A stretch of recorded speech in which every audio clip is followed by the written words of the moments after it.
Phone tapping case నిందితుడు శ్రవణ్ కుమార్ కు హైకోర్టులో చుక్కు ఎదురైంది. ముందస్తు బెయిల్ పిటిషన్ను హైకోర్టు కొట్టివేసింది. ఇక మరిన్ని వివరాలు మా ప్రతినిధి శ్రీకాంత్ అడిగి తెలుసుకుందాం. శ్రీకాంత్, చెప్పండి, శ్రవణ్ కుమార్ ముందస్తు బెయిల్ తిరస్కరించడానికి కారణం ఏంటి?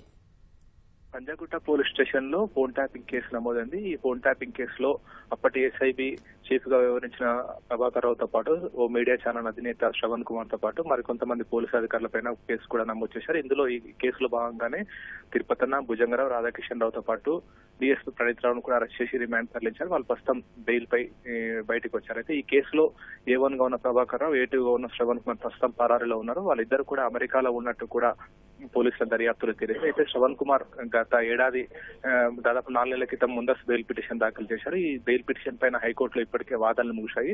ప్రధానంగా శ్రవణ్ కుమార్ తరపు న్యాయవాది ముందస్తు బెయిల్ దాఖలు ఇవ్వాలని చెప్పి కూడా ఆయన తరపు న్యాయవాది కూడా కోర్టులో వాదనలు వినిపించారు. శ్రవణ్ కుమార్ కేవలం ఒక మీడియాకు సంబంధించిన ఛానల్ అధినేత, అతనికి వివిధ రాజకీయ పార్టీలతో సంబంధాలున్నాయి. అందులో భాగంగానే బీఆర్ఎస్ చెందిన నాయకులతో కూడా కొన్ని పరిచయాలున్నాయి. అంత మాత్రాన కేవలం ఎస్ఐబి అధికారులను కలిసాడనే ఉద్దేశంతో ఆ ఫోన్ ట్యాపింగ్ కేసులో ఇరికించారని చెప్పి కూడా ఆయన తరపు న్యాయవాది వినిపించారు. ఈ ఫోన్ ట్యాపింగ్ కేసుకి శ్రవణ్ కుమార్ కి ఏమాత్రం సంబంధం లేదని చెప్పి కూడా ఆయన తరపు న్యాయవాది వాదన వినిపించారు. అయితే పబ్లిక్ ప్రాసిక్యూటర్ మాత్రం వాదన వినిపిస్తూ ఇక్కడ ఫోన్ ట్యాపింగ్ కేసు నమోదైన వెంటనే పోలీసులకు దర్యాప్తును సహకరించకుండా అమెరికా పారిపోయారని చెప్పి కూడా పల్లె నాగేశ్వరరావు పబ్లిక్ ప్రాసిక్యూటర్ వాదన వినిపించారు. అయితే దీనికి కౌంటర్ గా శ్రవణ్ కుమార్ తరపు న్యాయవాది మన వాదన కూడా వినిపించారు. అసలు శ్రవణ్ కుమార్ ఎట్టి పరిస్థితుల్లో అమెరికా పారిపోలేదు, ఆయన నివాసమే అక్కడ, చిరునామా అక్కడ ఉందని చెప్పి ఆయనకు సంబంధించిన మెయిల్ ఐడి, ఫోన్ నెంబర్ అన్ని కూడా కోర్టుకు సమర్పించారు. అది ఇప్పటికే పూర్తిగా దర్యాప్తు అంతా పూర్తయింది. దర్యాప్తునకు ఎలాంటి ఆటంకం కలగదు. శ్రవణ్ కుమార్ ముందస్తు బెయిల్ మంజూరు చేయాలి, కేవలం ఆయన అరెస్ట్ చేయాలనే ఉద్దేశంతో ఉన్నారు కాబట్టి, ఆయన భయపడి పోలీసులకు లొంగిపోకుండా ఉన్నారు కాబట్టి ఆయన ముందస్తు బెయిల్ మంజూరు చేస్తే పోలీసుల దర్యాప్తుకు సహకరిస్తారని చెప్పి కూడా శ్రవణ్ కుమార్ తరపు న్యాయవాది వాదించారు. కానీ పబ్లిక్ ప్రాసిక్యూటర్ మాత్రం ఈ వాదనతో విభేదించారు.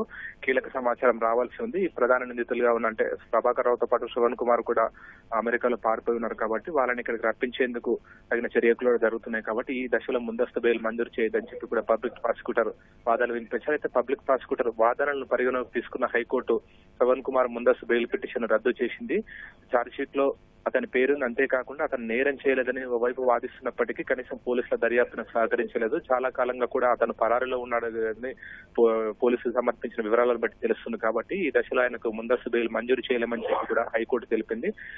నేరాభియోగ పత్రంలో పేరున్న వ్యక్తి చట్ట ప్రకారం నడుచుకోవాలి, పోలీసులకు సహకరించాలి. కానీ ఇతని ప్రవర్తన చూస్తే ఇప్పటి వరకు పోలీసులకు సహకరించినట్లేదు కాబట్టి ఈ దశలో హైకోర్టు తనకున్న పరిధిని ఉపయోగించుకుని ముందస్తు బెయిల్ మంజూరు చేస్తే కేసుల దర్యాప్తునకు ఆటంకం కలిగే అవకాశం ఉందని కూడా అభిప్రాయపడింది. శ్రవణ్ కుమార్ ముందస్తు బెయిల్ రద్దు చేస్తూ హైకోర్టు ఉత్తర్వులు జారీ చేసింది. ప్రశాంత్. రైట్, ధన్యవాదాలు శ్రీకాంత్.